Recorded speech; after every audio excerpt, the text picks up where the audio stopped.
Ai chà, kể từ lúc Vãn Vãn nhà mình có người yêu, lại có cả công việc nữa, ông Trương cứ gọi là được hưởng sái con bé. Nửa tháng này lượng thịt ăn bằng cả năm trước cộng lại. Hoàng Quế Hương lườm ông một cái, rồi gắp cho ông một miếng cổ vịt. Có phúc thì cứ hưởng đi. Vãn Vãn biết ông thích ăn vịt kho nưa, nên mới đặc biệt dặn Hồng Cường đi mua đấy. Chị con có dặn con gì đâu nhỉ? Thôi kệ đi, mẹ nói sao thì là vậy. Khẩn trương lên, ăn xong mẹ sẽ thông báo một tin vui. Nghe tin vui từ bà Hoàng Quế Hương khiến Trương Học Minh và Trương Hồng Cường ăn nhanh như gió. Ăn xong Trương Hồng Cường chủ động đi rửa cặp lồng. Mẹ, đợi con rửa xong xuôi rồi hãy thông báo nhé. Con cũng là thành viên quan trọng trong nhà, sao có thể vắng mặt được chứ? Lăng Vãn mỉm cười. Khung cảnh ấm áp thế này cô thực sự rất thích. Chuyện của Vãn Vãn ấy, nhà bên kia đã bồi thường 800 tệ và một ít phiếu. Mẹ, đây mà gọi là tin vui á? Chị con bị người ta đánh đến mức nhập viện. 800 tệ mà bù đắp nổi những gì chị con phải chịu sao? Mẹ, con cứ bày tỏ quan điểm trước.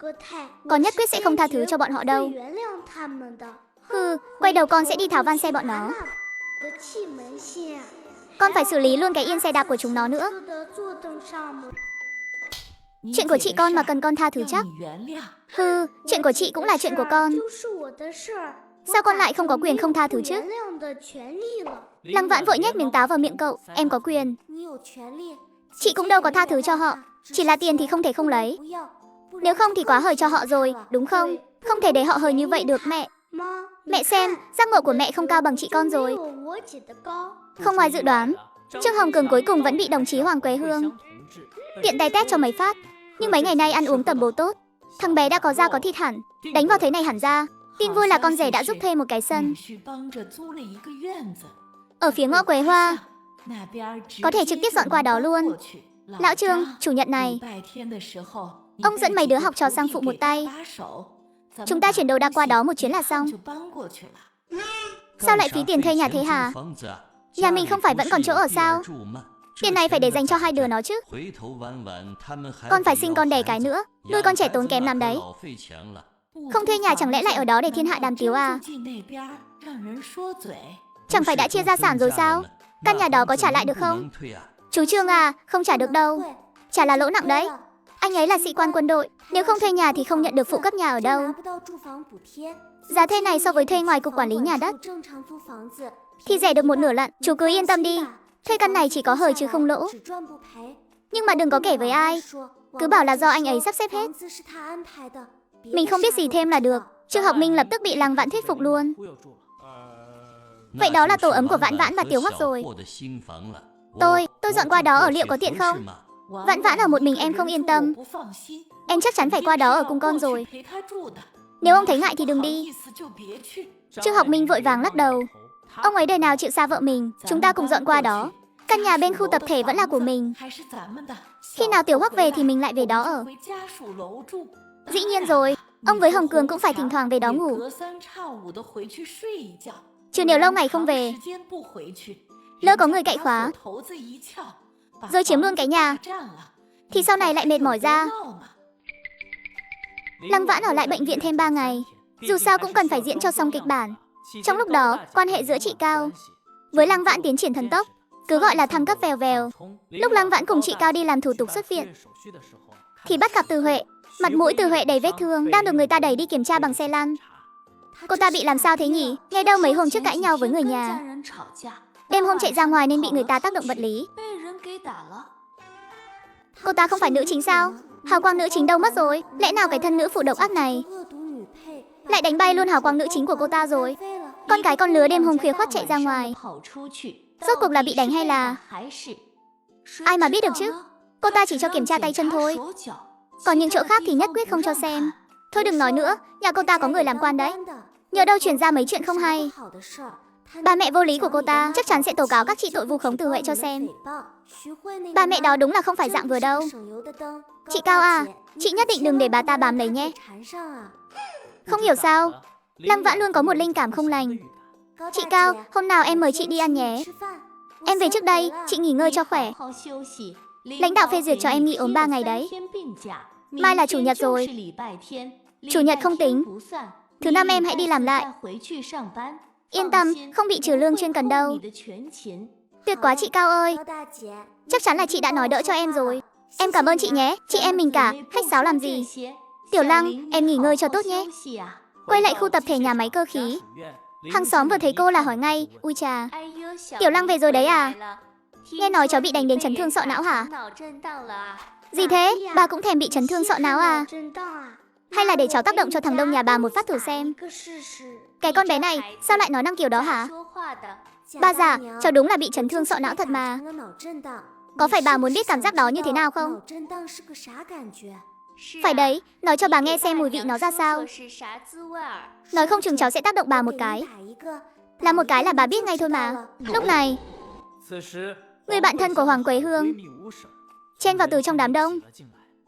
Dắt Lăng Vãn vào nhà. Vãn Vãn à, cháu sao rồi? Đỡ hơn chút nào chưa? Dì bảo dì đến thăm cháu mà mẹ cháu không cho. Dì mà chẳng thèm nói cho dì biết cháu nằm ở đâu. Bực thật, cháu khỏi hẳn rồi mới xuất viện đấy à? Không sao là tốt rồi. À thì, mẹ cháu nhờ cô hầm canh gà cho cháu đấy. Hầm với hạt dẻ hẳn hoi. Cháu cứ về nhà nghỉ ngơi đi, lát cô bưng qua cho. Mẹ cháu tối muộn mới đi làm về. Bảo cháu không cần chờ bà ấy ăn cơm đâu. Ái cha, mẹ cháu giờ đúng là có phúc thật. Đã trở thành một nhân viên bán hàng vẻ vang rồi. Đúng là làm nở mày nở mặt hội chị em khu tập thể. Thím Năm và Hoàng Quế Hương tình cảm rất tốt. Hoàng Quế Hương có được công việc tốt như vậy, bà ấy cũng vui lây. Sau này cháu muốn gì hay thiếu gì cứ bảo với mẹ cháu. Để mẹ cháu giữ lại cho mấy món hàng lỗi nhé. Lợi ích của việc chị em tốt có công việc xịn chẳng phải là đã thể hiện rõ rồi sao?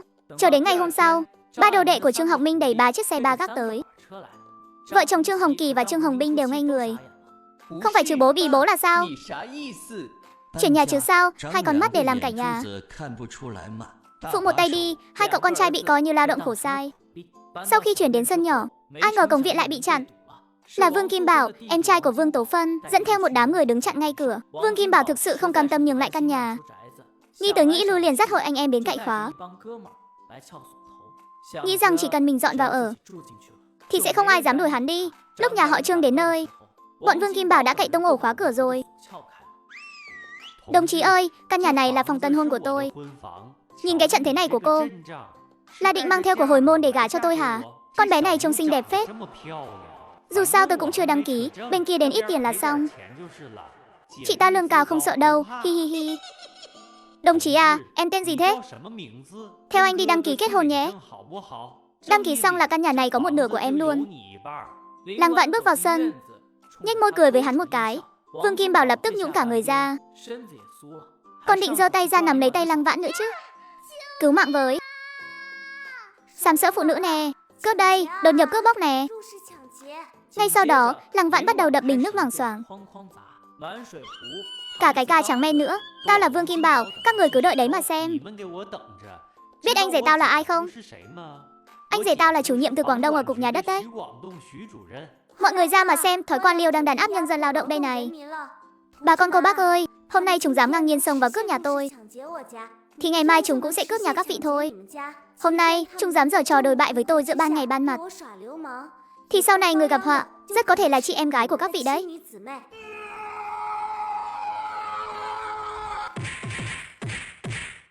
Tiếng động bên này quá lớn, nên các đồng chí ở khu phố đã nhanh chóng có mặt. Dừng tay, rốt cuộc là có chuyện gì? Chủ nhiệm cố, ông phải làm chủ cho chúng tôi. Đây là nhà của tôi, là nhà tân hôn của tôi. Họ vừa xông vào là đánh người ngay. Các người xông vào nhà đánh người, ai là kẻ cầm đầu? Tiểu Dương, lôi kẻ cầm đầu ra đây. Pháp luật không trách đám đông, nhưng kẻ chủ mưu thì nhất định phải bắt. Chủ nhiệm cố vốn quen biết với chủ nhiệm Từ. Vương Kim Bảo lại là em vợ của chủ nhiệm Từ. Ông Từ từng nhờ ông ấy chiều cố dùm. Đúng là cái đồ sao chổi gây họa. Tất cả là tại nó, giờ thì hại chúng ta thê thảm rồi. Chuyến này mà bị bắt thì công việc chắc chắn không giữ nổi. Mất việc rồi thì cả nhà mấy miệng ăn biết sống sao. Đúng là xui xẻo 8 đời mà. Mới vớ phải lại em chồng như thế. Là tại nó gào thét nên chúng tôi mới ra tay. Đồng chí ơi, thực sự không liên quan đến chúng tôi. Đều tại nó hết. Hoàng Quế Hương lao vút tới, tặng ngay một bạt tai. Bác sổ bậy đi. Trương Hồng Kỳ ở bên cạnh kéo hai người ra. Dì Hoàng, sao dì lại đánh người?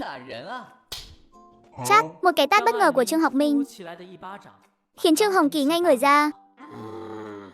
Bố ra lầm cầm thật rồi. Bố thiên vị đến mức mù quáng luôn rồi đấy.